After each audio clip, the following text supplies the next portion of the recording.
So this is a recap of Book 14, The Loyal Swineherd.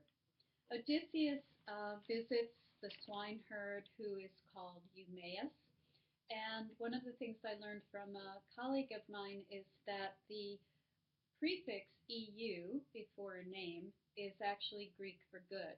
So it's kind of a clue that then Homer's giving us about who Odysseus can trust. In fact, his old nursemaid's name is also beginning with E and U. So it's just a way that as we read, there are a lot of names to know that we can kind of see who actually is a good guy and a good girl in terms of who can help Odysseus.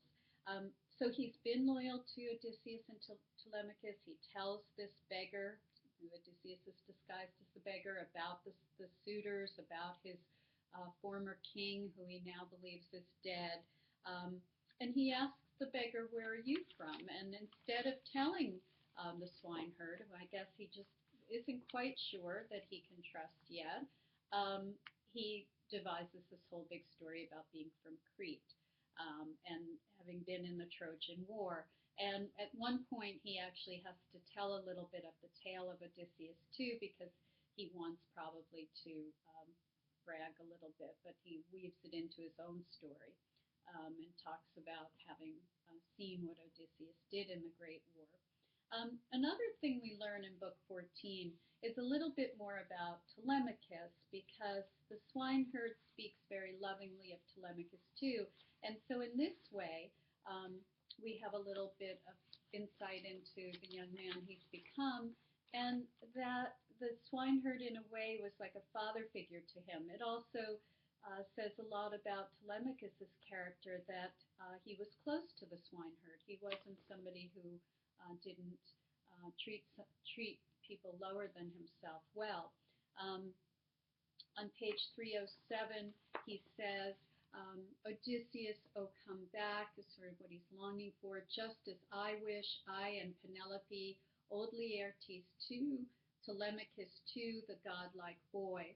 And so he's talking about Odysseus' father, old King Laertes, wishes he came back, Penelope, myself, Telemachus, all the people who loved him and wished him back. And he said, the gods reared him up like a fine young tree.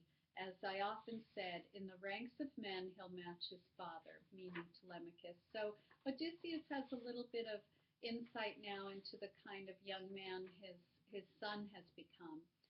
And that proves very helpful to him as well.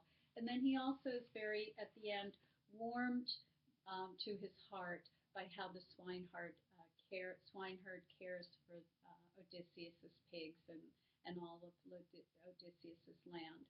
So this is his first encounter in Ithaca. It establishes an ally for him. And with that, Book 15 begins, and it's Athena going off to retrieve Telemachus. So check back for a recap of that book soon.